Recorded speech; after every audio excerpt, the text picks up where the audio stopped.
was doing a coaching consult and I had the person across from me ask, what's the fastest way to see fat loss without screwing up their metabolism? And I have to take a pause and take a step back, because if I just answer it, too quickly, it's not addressing their beliefs around this. And the overwhelming majority of people do not have a metabolic adaptation that's occurred due to a poor diet that they've done, right? Meaning they didn't eat too low of calories and now their body's in starvation mode and now they can't experience fat loss anymore.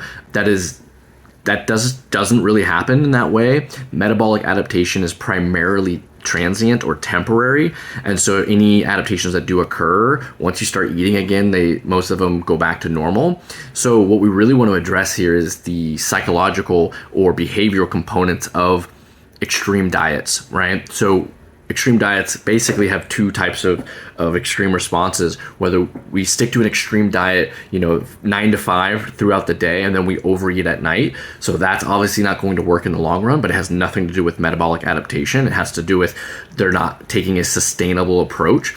And so they're undereating and then overeating, which is going to create fat gain, not fat loss.